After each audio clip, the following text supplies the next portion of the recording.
كان آخر يوم في رمضان، وميس ولاء قالت لنا إن في عزومة كبيرة للفصل الجاي. اليوم كان في أوله بجد جميل، لكن اللي حصل بعد كده نسيت أعرفكم بنفسي.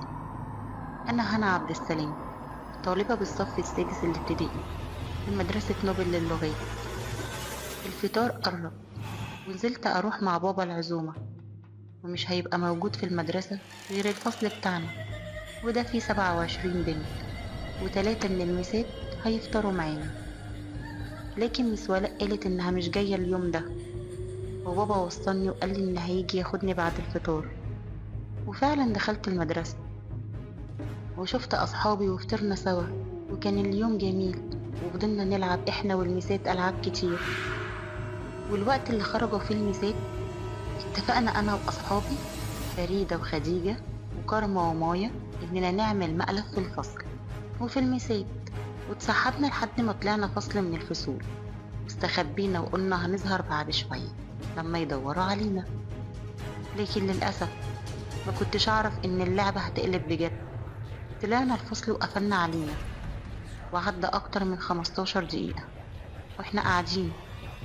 زهقنا، حسينا إن مفيش صوت ولا في حد بيدور علينا، فقررنا إننا نقوم نخرج من الفصل وننزل ونضحك معاهم ونقول لهم إننا كنا بنهزر. وفعلا قمت أفتح باب الفصل، لكن للأسف الباب اتقفل، وكان كالون الباب بايظ. كان لازم حد يفتح من بره وما ينفعش يتفتح من جوه. اتصدمنا كلنا، وفضلت خديجة تعيط، وفريدة تساعدني أفتح الباب، وكرمة ومايا فضلوا قاعدين بيعيطوا وخايفين. وبعد ما فقدنا الأمل أنا وفريدة إن نفتح الباب، قعدنا كلنا جنب بعض نعيط. ولما حاولت أبص من الشباك لقيت الفصل بيبص على الحوش بتاع المدرسة، وكان الليل ابتدى يجي والضلمة في كل مكان. كنت خايفة جدا، بس كنت بحاول أطمنهم إن أكيد هيدوروا علينا، وأكيد لو حتى مشوا وسابونا بابا هيجي دلوقتي وهيدور عليا وهيلاقينا. وفضلنا قاعدين أكتر من ساعتين ومفيش أي حاجة بتتغير. كنت قاعدة أفكر إن كل الموبايلات تحت ومش هنعرف نتصل بحد. كنت مستغربة إزاي مشوا وسابونا وبابا ما جاش لحد دلوقتي ليه. وفضلنا قاعدين والخوف مسيطر علينا بشكل كبير، كلنا ماسكين في بعض، والمدرسة ما فيهاش أي صوت. وفجأة واحنا قاعدين لقينا رجلين كلب دخلوا من تحت عقب البيت، وكان شكلها رجل كلب واقف بره. اتفزعنا ومسكنا ببعض من الخوف، واختفت بسرعة، بس كلنا شفناها وفضلنا نسأل بعض ونتأكد. احنا شفنا رجل كلب اسود من تحت البيت. فضلنا نصرخ بصوت عالي اي حد ينقذنا، بس محدش كان سمعنا. احنا كنا في الدور التاني، ومستحيل ان في كلب يدخل المدرسة، اكيد في حاجة غلط. وبعد شوية سكتنا من التعب وفضلنا قاعدين ماسكين في بعض. وفجأة باب الفصل بيتفتح من بره، فرحنا جدا وقمنا، اكيد عرفوا احنا هنا. وفجأة الباب اتفتح مرة واحدة ومفيش حد واقف قدامي. البنات مسكت فيا من الخوف وفضلنا نصرخ. البنات مسكت فيا من الخوف وفضلنا نصرخ، مين فتح الباب؟ طب مين هنا؟ لكن مفيش حد بيرد، والطرقة برا ضلمة وكنا خايفين نطلع. وفجأة نور الطرقة اتفتح، قمنا كلنا وخرجنا من الفصل واحدة ورا التانية ماسكين في ايد بعض. أول ما وصلنا للسلم عشان ننزل اتقفل النور، وفجأة المدرسة بقت ضلمة علينا، واحنا على السلم ماسكين في بعض. فضلنا ننزل واحدة واحدة لحد ما وصلنا لباب المدرسة، ولقينا كل الفصول والمكتب اللي كنا بنفطر فيه مقفول، والمدرسة مقفولة. ساعتها حسينا برعب، ازاي نخرج ومش هنعرف حتى ننط من على السور؟ السور مليان ازاز مكسور. ساعتها قررت اني اشيل الخوف مني، وقلت لهم اسمعوني، احنا ما عندناش حل دلوقتي غير اننا ندخل نقعد في الحوش على ضوء القمر لحد ما بابا يجي او اي حد ينقذنا. ردت خديجة وقالت لي بس انا خايفة يا هنا، وخايفة رجل الكلب دي تطلع لنا الكلب كله. قلت لها ما تخافيش، احنا هنقعد نقرا قرآن وربنا هينقذنا. وفعلا اقنعتهم إننا ندخل في حوش المدرسة، وقعدنا في الملعب على ضوء القمر. لكن بعد شوية كارما قالت لنا: أنا عندي فكرة، تيجي ندخل مكتب ميس ولاء، أنا شفت فيها باب ممكن يخرجنا بره المدرسة. فرحنا وقمنا كلنا واحنا ماسكين في بعض لحد ما وصلنا مكتب ميس ولاء. فتحنا باب مكتبها ودخلنا، وأخيرا النور اتفتح، وفعلا لقينا الباب اللي قالت عليه كارما. ولما حاولت أفتحه كان مقفول، مش عايز يتفتح. فضلنا ندور على مفتاح للباب في مكتب ميس ولاء، لكن ملقيناش حاجة. فضلت أضرب في الأرض من الزعل واصرخ بعياط، وكارما ومايا مسكوني وبيقولولي: اهدي يا هنا. وفجأة حسيت إن في حاجة بتتحرك تحت رجلي. قلت لهم: في حاجة تحت السجادة. وفعلا شلنا السجادة، لقينا باب حديد قديم باين عليه بتاع حاجة تحت الأرض. ساعدنا بعض نفتحه ولقينا سرداب. خفنا ننزل، بس أنا شجعتهم إن ممكن يكون السرداب ده مخرج من المدرسة. وفعلا مسكنا في بعض ونزلنا، وفضلنا ماشيين لحد ما لقينا غرفة منورة في آخر السرداب. دخلنا الغرفة لقينا جرايد كتير ومجلات وكتب. أنا كنت ببص على الأرض لقيت جريدة، بفتحها لقيتها من سنة 1960، وفيها خبر عن حادث كبير في مدرسة اتحرقت فيها سيدة من الميسات. وبقلب الصفحة فجأة لقينا صورة الميس المتوفية، طلعت ميس ولاء مديرة المدرسة. وفجأة النور اتقطع. أول ما النور اتقطع أنا خفت ورميت الجريدة على الأرض، ومسكت أصحابي والبنات مسكوا فيا. وفجأة النور جه، لقينا ميس ولاء واقفة قدامنا وقالت لنا: اطلعوا برا، امشوا، ولو حكيتوا أي حاجة عن المكان ده أو أي حاجة انتوا شفتوها أنا مش هسيبكم، يلا امشوا. وشخطت فينا جامد. طلعنا نجري لحد باب المدرسة، ولقينا باب المدرسة مفتوح، ولقيت بابا واقف برا بيدور عليا هو وأهل أصحابي اللي معايا. ركبت العربية مع بابا وكنت منهارة من العياط والخوف. بابا بيسألني وأنا خايفة أتكلم. كل ما أفتكر إن ميس ولاء مش إنسانة وإنها ميتة من سنة 1960 أحس برعشة وخوف جوايا. فجأة بابا قال لي: إحنا قلبنا الدنيا عليكي، وباب المدرسة كان مقفول. مشينا ورجعنا لقيناه مفتوح. طب لو الباب مفتوح انتوا ما خرجتوش ليه؟ وإيه اللي كان مقعدكوا جوه؟ بصيت لبابا وأنا بعيط مش قادرة أحكيله وخايفة، وسكتنا وروحنا على البيت. وفضلت يومين خايفة أروح المدرسة لحد ما خدت قرار إني لازم مبقاش خوافة وهروح المدرسة. وقررت إني لازم أكلم أصحابي وننزل كلنا علشان نفهم إزاي الست دي عايشة وموجودة وهي ميتة. وفعلا نزلنا المدرسة وقعدنا في الفصل. وبعد شوية جت مس شيماء ونادت علينا احنا الخمسة وخرجتنا برا. قالت لنا: مس ولاء مديرة المدرسة عايزاكم. ساعتها كلنا مسكنا في بعض من الخوف، ومس شيماء استغربت وقعدت تهدينا وتقول: مش هتعمل لكم حاجة، دي ست طيبة جدا. وفعلا مشينا وراها واحنا مرعوبين، ودخلنا أوضة مس ولاء وكنا باصين لها وبنترعش. خرجت مس شيماء وابتدت مس ولاء تتكلم معانا بطيبة: ما يتكررش الموقف اللي حصل، انتوا عرضتوا نفسكوا للخطر لما كنتوا بتلعبوا واستخبيتوا والمسات مشيت وقفلوا باب المدرسة عليكم. كانت بتتكلم عادي خالص ولا كأننا نعرف أي حاجة، لدرجة إني شكيت إني كنت بحلم. ولما خرجنا من عندها سألت صحابي: انتوا فاكرين السرداب واللي حصل؟ كلهم أكدوا إنهم فاكرين وإن اللي حصل حقيقة. ساعتها قلت مستحيل نكون كلنا بنحلم. وفضلت أفكر وقلت لصحابي: تعالوا بعد ما يمشوا كل اللي في المدرسة وهي تخرج من المكتب نروح ونشوف السرداب ده موجود ولا لأ وحكايته ايه. وفعلا كرم قالت لي: أنا هيجي معاكي. لكن باقي أصحابي خافوا وقالوا لنا: روحوا انتوا. وبعد المدرسة استخبينا أنا وكرمة لحد ما الكل مشي وباب المدرسة اتقفل. بس أنا كان معايا الموبايل عشان لما نخرج أكلم بابا يجي يطلعنا. وفعلا بعد ما الكل مشي رحنا أوضة مس ولاء ولقينا باب السرداب، ونزلت أنا وكرم، كنا خايفين جدا ومولعين كشاف الموبايل لحد ما وصلنا للأوضة ولقينا نورها منور. دخلنا وقعدنا نقرا في كل الأوراق والجرايد. اتأكدنا فعلا إن المدرسة دي اتحرقت سنة 1960، ومس ولاء كانت مدرسة فيها واتحرقت. ولسه بلف أكلم كرمة، ببص لقيت مس ولاء وراها. سكت، وكرمة اتفزعت وبصت وراها ورجعت مسكت فيا. بصت لنا مس ولاء وقالت لنا أنا قلت لو رجعتوا هنا تاني هأذيك.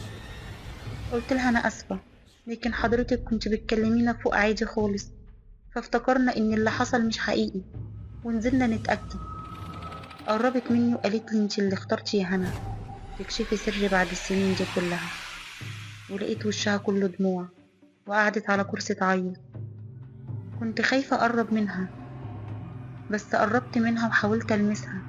لمستها عادي وطبطبت عليها وقلت لها يا مس ما تعيطيش، أنا آسفة، أنا بس كنت عايزة أعرف مين اللي في الجريدة دي، الميتة، مش معقولة تكوني انتي. ردت وهي عينيها مليانة دموع. أنا هحكي لكم. أنا كنت مدرسة في المدرسة دي من سنة 1960. كانت المدرسة فيها مكتبة قديمة محدش بيخشها، وقالوا للمدرسين يفتحوها يشوفوا الكتب اللي فيها لو تنفع المدرسة أو نبيع الكتب اللي ملهاش لازمة. واحنا بنقلب في الكتب لقيت كتاب مكتوب عليه تعويذة القصر. عجبني، أنا كنت بحب القصص والروايات. أخدته وروحت البيت وقعدت أقرأ فيه، وعرفت منه إن المدرسة دي كانت قصر ملك الأمير حافظ أيام الملك، والراجل ده كان بيحب واحدة الملك كان بيحاول يبعده عنها، والملك كان مصر يتجوزها. فجات له فكرة إنه ياخدها ويهرب لمكان بعيد ويتجوزها. وفعلا اتفق مع واحد من السحرة يشوف له طريقة يهرب بيها من الملك هو وحبيبته. الساحر قال له هعمل لك سرداب تحت القصر وهفتح لك فجوة زمنية تاخد حبيبتك وتهرب لزمن تاني محدش يعرفكوا فيه. وفعلا في يوم وليلة هرب الأمير حافظ وحبيبته، لكن محدش عرف هما راحوا فين ولا راحوا أنهي زمن. وعرفت إن الكتاب ده كتبه كاتب اسمه عبد السلام إبراهيم بعد ما قبضوا على الساحر واعترف بكل حاجة. لكن الساحر خاف يقول لهم على مكان السرداب، وفضل مش عايز يقول لهم عشان يضمن إن مش هيموتوه إلا لما يقول.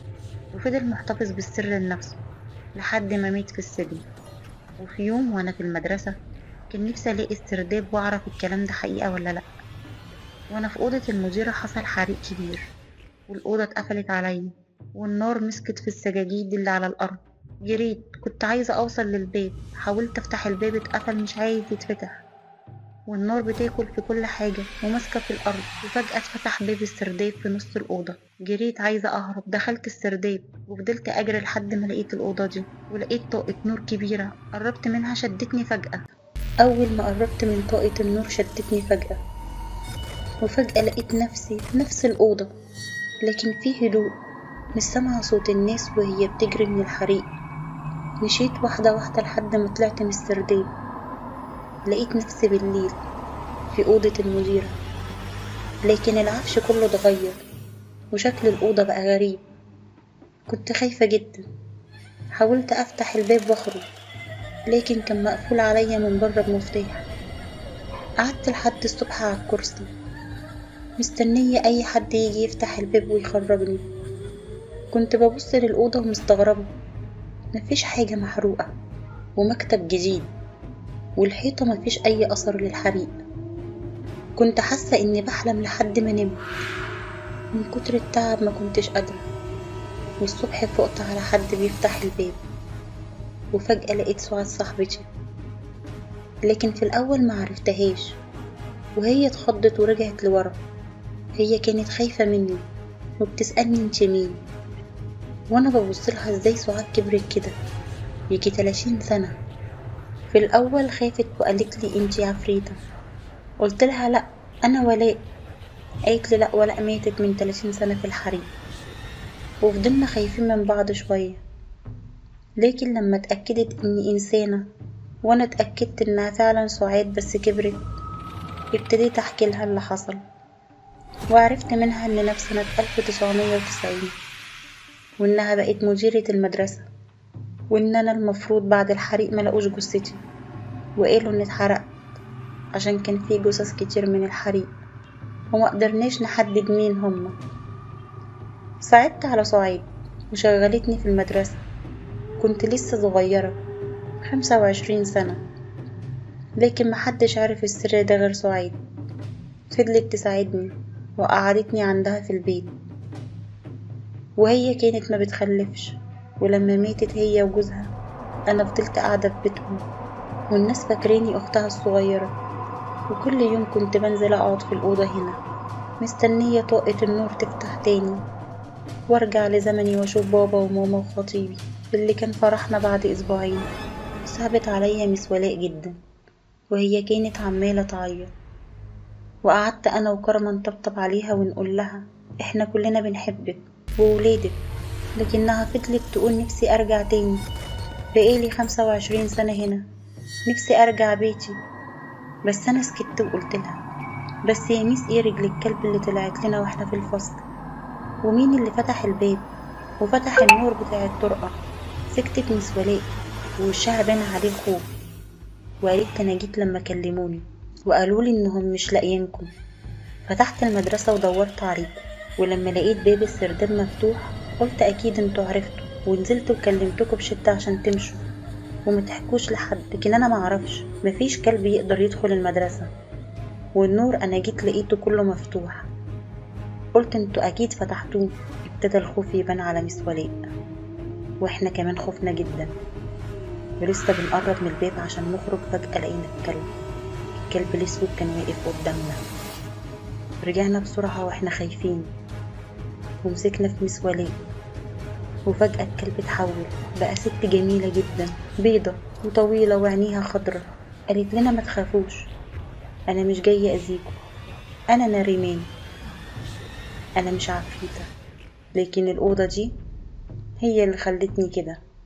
أنا والأمير حافظ كنا بنحب بعض جدا، والملك كان عايز يفرقنا ويتجوزنا، وبابا وماما كانوا موافقين غصب عنهم، لكن أنا بحب حافظ. اتفقنا أنا وهو إننا نهرب من الملك لزمن تاني زي ما قال ساحر اتفق معاه حافظ. وفعلا سنة 1950 هربنا أنا وحافظ وخرجنا لسنة 1980، ولقينا نفسنا جوا مدرسة. خرجنا منها وكان حافظ واخد معاه دهب ومجوهرات كتير. كنا مش فاهمين الناس في الأول، كل حاجة كانت متغيرة، لكن حافظ باع الدهب والمجوهرات واشترينا بيت واتجوزنا وعشنا أحلى سنين حياتنا. ساعتها كان عمري 20 سنة وحافظ كان 30، ومع الوقت كبرنا وأنا تعب. وفي يوم كنت تعبانة جدا وحافظ كان قاعد جنبي، وأنا كنت خلاص على وشك الموت. كنت خايفة على حافظ جدا إنه يعيش لوحده وإحنا ملناش أولاد. وفجأة جت اللحظة ومت قدام حافظ، كان هيتجنن. جاب الكتاب اللي الساحر كان مديهولي قبل ما نيجي الزمن ده، وقرأ إن اللي هيموت مننا هيفضل روح، ولو رجع زمنه هيرجع للحياة ويكمل حياته بزمنه.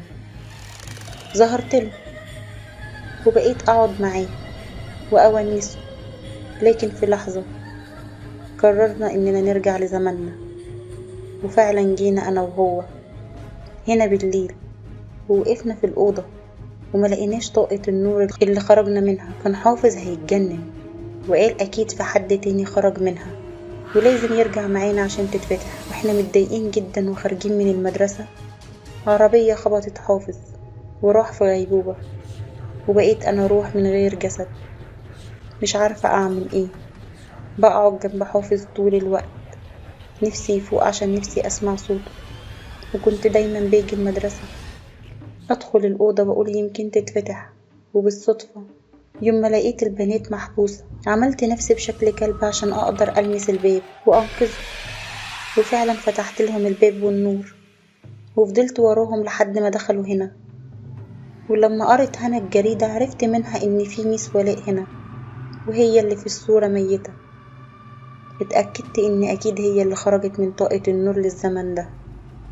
وأكيد ما اتفتحتش عشان هي مش موجودة. رجع الأمل فيا إننا ممكن نرجع تاني أنا وحافظ. فضلت في المدرسة إلا لما ميس ولاء تيجي والبنات وأعرف الحقيقة وأتأكد. ولما حكيت يا ولاء دلوقتي عرفت إن إحنا كنا بندور عليكي انتي عشان نرجع كلنا زماننا، لكن أنا مش عارفة أجيب حافظ إزاي هنا. كنا أنا وكارما وميس ولاء بنعيط وصعبان علينا الست وهي بتتكلم، وقررت أكلم بابا يساعدنا. وفعلا كلمته وفهمته كل حاجة. بابا وقف قدامنا ريمان وميس ولاء وقال لنا هخرجه من المستشفى على ضمانتي، وهقول لهم إنه قريبي، لكن لازم نخرجه بالأجهزة. وفعلا بابا قدر يجيبه بعربية إسعاف من المستشفى وشيله بسرعة لحد الأوضة. وأول ما دخل الأوضة هو وميس ولاء وروحنا ريمان واقفة معانا في الأوضة، فجأة اتفتحت طاقة نور كبيرة، دخلت نريمان ودخلت ميس ولاء بعد ما ودعتنا. أما بابا فشال عم حافظ وقرب من طاقة النور عشان يدخله فيها، وفجأة بابا اتشد هو وعم حافظ. انتظرونا في حكاية جديدة مع حكايات هنوش.